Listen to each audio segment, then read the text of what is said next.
Ugh, boy. I guess it's that time. Not gonna lie, but as much as I like Gen 2, we were kinda dreading getting to Pokemon Stadium 2. We did a video on the first game a while back, and while that was fun, I knew that using rentals under the mechanics of Gen 2 would be a little different. This is the generation where the matches last longer, and when you're using your own team and are mentally prepared for it in a GSC match, it really tests your fortitude. In Pokemon Stadium 2, it's similar, but with only rentals as an option in the Switch Online version. It can kinda test your patience a little bit. It does certainly make single player challenges more interesting, but if you saw the last Stadium video, you know some of these rental Pokemon are so badly put together that your best roster choices can be a little more limited than you'd like. Ironically, on the background of the screen where you select your Pokemon for the Pokécup gear, they proudly show Typhlosion, Feraligatr, Meganium, and Noctowl. All Pokemon you're probably never ever going to use in rentals because of how bad their movesets are. Not that you'd ever want to use Noctowl in a serious match anyway. One mechanic I should mention real quick that Gen 2 introduced was held items. You all know about this, but it's something you can actually use in Stadium 2, even on rentals. But you can only choose one of the 6 berries available that you see here. If you're expecting something like Lefty's Recovery, well, yeah, about that. While it is nice that they give you any at all, they're not usually a big game changer, with only a few exceptions we may get to. Our top 10 today for Pokemon Stadium 2 will mostly be based around the Pokécup tier, where rental choices are level 50 and the movesets are different from Prime Cup. Pokécup is basically the standard tier for the most part. However, many of the Prime Cup movesets are the same as the Pokécup in this game, so a lot of this still applies to that cup too. Stat XP depends on the Pokemon in rentals. Generally, the most base stats a Pokemon has, the less stats XP it'll have to attempt to balance the roster. And some of these results are just weird. Like Pikachu and Raichu have the same speed in the Pokécup, and Dragonite, for example, had 0 DVs in Pokemon Stadium 1, and probably still has 0 in Stadium 2. Also, fully evolved Pokemon often have pretty bad movesets compared to their unevolved counterparts. I covered a lot of this in the first Pokemon Stadium video, so go check that out if you haven't. A lot of what I covered there applies to Pokemon Stadium 2, which is called Pokemon Stadium Gold and Silver in Japan? Oh, this again, huh? Oh yeah, like usual, Mismagius, Heartgold, Hardcore Randomizer, Nuzlocke, link in the description below. Before we get to the list, a few honorable mentions. Voltorb can cast Rain Dance and spam Thunder if able to set up in time. It still has really good speed, so you can get a lot out of it. Umbreon. Umbreon almost made the top 10. Its moveset isn't great and all, but how stat XP is nerfed in this game, it's actually crazy how tanky Umbreon still is. With Mean Look and Sand Attack, you can stall in the most ridiculous way to eventually whittle the opponent away with Feint Attack. It's really stupid, honestly, but we've gotten it to work in the rentals meta several times. Girafarig. It just has an all-around solid moveset. I just wish it hit a tiny bit harder next to certain other psychic types, and that it had the same moveset in the Prime Cup. Heracross. Heracross would be an easy top 10 if it had Mega Horn in the Pokécup tier, but it only has it in the Prime Cup, so it only gets to be an honorable mention. But still, it's incredible in that cup because of that move alone. Other honorable mentions are Graveler, Granbull, Magcargo, Ariados, Haunter, Aerodactyl, Omanyte, and Kabutops.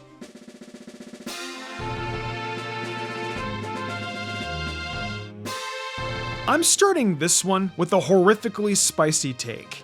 With all the good to decent Pokemon I listed in the honorable mentions, as well as a few good ones I probably forgot to list, my number 10 spot goes to Houndour.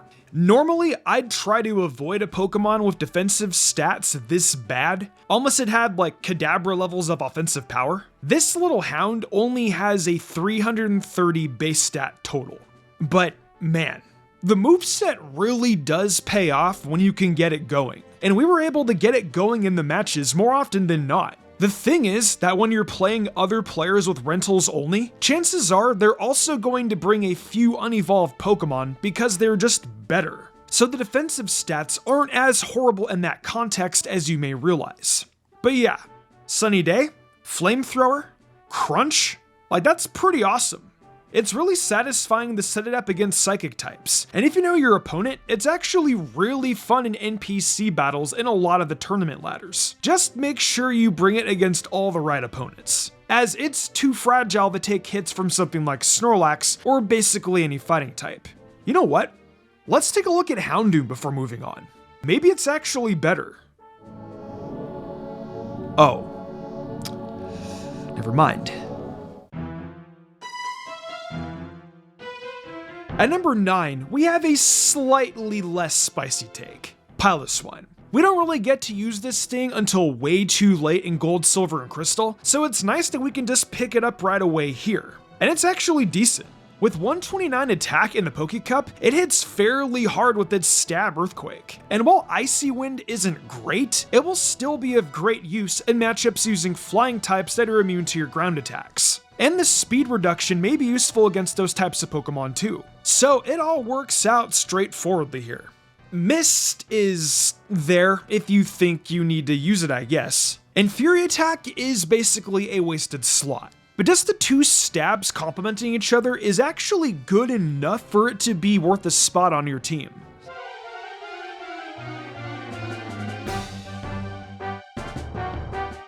This one is actually a little annoying to think about.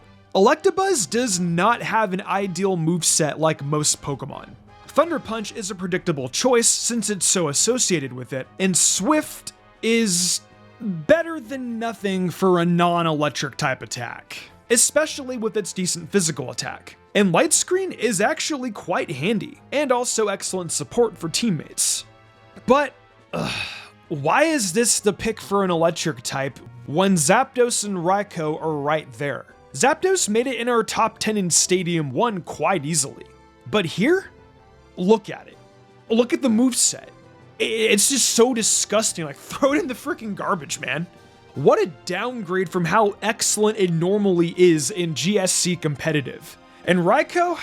Well, not much better.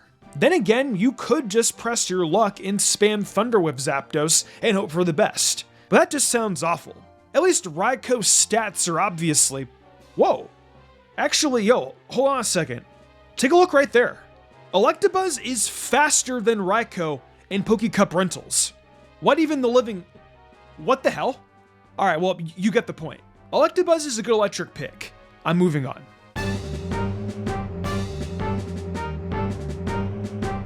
Here's a fully evolved Pokemon that actually wasn't totally done dirty with its moves. With high speed and attack, you can't really go too wrong with Fearow. Drill Peck is the ideal choice for Flying Stab, and Stab Hyper Beam isn't too bad if you really need to get that kill as soon as possible, even if you have to deal with the recharge. In fact, I'd say Hyper Beam is an excellent cleanup move to have if you're doing 3v3, which will be often if you're playing against NPCs. And I just think 3v3 in Stadium 2 might be a little more fun casually since the games can be pretty long in this generation. That's one of the only benefits your rentals not having access to leftovers would be. The games against other players going by a bit faster. Toxic is also quite good in several situations, since stall strategies will still occur in this game. Umbreon is one of the first Pokemon I would think of using it against before it really gets going with spamming like Sand Attack after Mean Look. And Pursuit is fine if you predict a switch. Honestly, it's an all-around solid Pokemon. Not much else to say, other than I wish some of the other fully evolved flying types were treated with this level of dignity.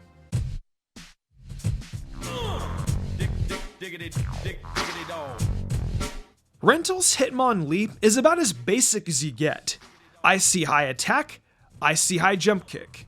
I see a meta where fighting types aren't quite as bad as they are in Gen 1. And we can't forget that surprisingly nice special defense. Hitmonlee ate real good when they did the special split. That special defense allows it to go toe-to-toe with more special attacks than you would expect. And with certain normal types being pretty good too, Rental's Hitmonlee is gonna be more valued than you may have expected going into this game. And if you get the chance to use Meditate, especially more than once, you're looking at one of the best sweepers available to you. Mega Kick and Mud Slap aren't exactly the best for the other two move slots, But honestly, just spamming high jump kick alone is gonna be terrifying. Considering how they managed rentals, I'm surprised they didn't just leave it hanging dry with this Mach Punch instead. Oh wait, they did that to Hitmonchan. Alright, that explains everything. On the opposite end of Hitmonlee, we have Kadabra. Yes, Kadabra again, and not Alakazam. Because, well, look at it. Look at it. Another Alakazam without Psychic. Kadabra thankfully gets it, and is actually only 11 points below Alakazam in special attack and 10 in speed, so not a huge loss there. Thunder Punch is also not a bad coverage move, and Reflect is also pretty good. Psychic as a typing is not as overpowered as it was in Gen 1, but it's still very good here anyway. I wish it had Recover over Kinesis though. It was great to have in Stadium 1, and it sucks that it's not here in Stadium 2. As a side note, Abra is also not bad, having a different elemental punch along with Psychic. And Attract is pretty annoying to deal with. And even though its moveset is different in Little Cup, I still think it's one of the best there too. Anyway, for Poke Cup, I still suggest Kadabra overall. This next one, under certain circumstances, is the best Pokemon in rentals. In NPC battles, this is probably the best Pokemon if you know exactly what you're getting into. Against other players, they can play around it, though it still has its uses. So, who are we talking about? Wobbuffet. It has the exact perfect moveset it's supposed to have if used in actual GSC competitive. It's kind of insane. Against NPCs, this Pokemon is nuts, as they'll always try to attack it, and if you guess right between Counter and Mirror Coat, congrats, you won the match. And it's easy to guess, since usually they'll hit harder with either physical or special, though the AI will try to mix it up a bit sometimes. It's not hard to play it safe and just win. But against players, you're mostly going to succeed at annoying them to death or cheesing a final Pokemon cleanup with Destiny Bond or something. Or just stalling so hard that its PP gets drained because they don't have any other real options, which sounds pretty unfun. But its potential is why I rank it so high. This is exactly how Wobbuffet is supposed to be used in Gen 2 before it got Shadow Tag. This is a strange pick for sure, and you are free to disregard it when playing rentals against friends for one reason or another. But it's so good at cheesing in-game tournaments and ladders that I couldn't just leave it as an honorable mention.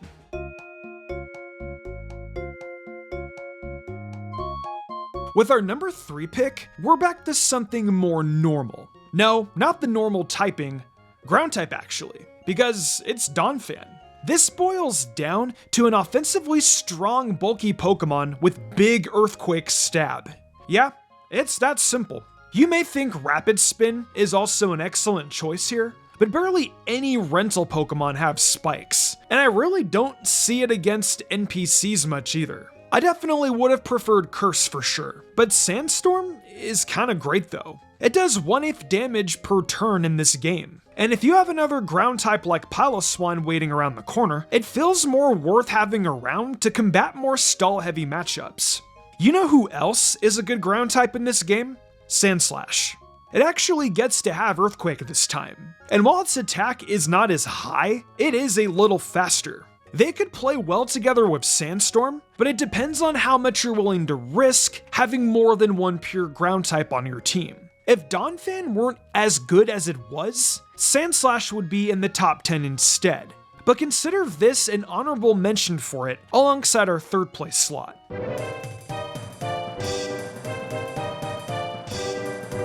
Surprisingly, not number 1 is Snorlax. Now, in actual GSC, Snorlax is by far the best Pokemon. It's better than everything, even Mewtwo. But unfortunately, a subpar moveset can hurt even the best Pokemon. They gave it Headbutt for its normal stab. No Body Slam, no Double Edge, Return, none of that. Just Headbutt. At least the flinch, oh god. it does at least get Curse, so this is kind of like a bootleg version of Curse Lax you got from the rental store or something. The lack of rest and leftovers also hurts. You're unlikely to use Defense Curl much, and while Fire Punch is an okay coverage move by typing, it could have gotten Flamethrower instead. Despite all of this, it's still really good. It still hits pretty hard with that headbutt. Not to mention, it still has really good bulk. That being said, it now feels far from invincible, and is one of the reasons why Hitmonlee feels so good to have when you're doing a rentals match with your friends. It feels dirty putting it at number 2, but some would argue it could be even lower than Donphan on the list. But generally, my experiences using it were still pretty positive. But like Tauros in Pokemon Stadium 1, it's just such a far cry from what it could and should be. If you're not familiar with Pokemon Stadium 2 rentals, then prepare to be stunned. If you are familiar, then maybe this isn't too surprising. At the top of the mountain today is Dugong. Yes, Dugong. This feels like a Pokemon that would make number 1 on a list thanks to some randomizer generation or something. But if you know how Rest and Sleep Talk work in Gen 2, then this moveset will make it obvious as to why it's so good. While Aurora Beam and Waterfall are not the best stab attack choices for it, the Rest Talk combo is just too much, and it's the only Pokemon in rentals with access to it, making it an extremely powerful niche. When you're asleep and you use Sleep Talk, if it chooses Rest again in Gen 2, it won't fail. It'll just restore your health fully and just reset the 2-turn sleep counter. It's insane. The one thing that prevents Dugong from being too meta-defining in rentals is its stats. They're very middling, and you can one-shot it with the right super effective attack or powerful critical hit, some from the many Pokemon we've already mentioned in this video. Dugong also happens to be one of the few Pokemon to get the most out of the berries you can choose. You can give it a Mint Berry, and it's basically a free full heal for you in the match, instantly waking it up. So Dugong basically gets that full free heal, on top of having Sleep Talk to work with. This makes it a good all-around Pokemon, where all 4 of its moves are useful and take advantage of something. Dugong finally gets to be acknowledged as one of the best at something in the series.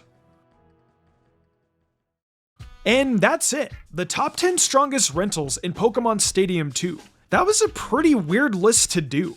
Honestly, what a weird game. It really just goes to show how much we take something like Pokemon Showdown for granted, when we can just put whatever is available on a moveset and run with it.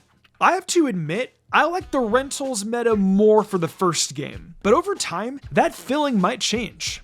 Anyway, are there any rental choices you'd like to shout out that I missed? Any that came in clutch for you in gym battles or any of the cups? Let me know down below.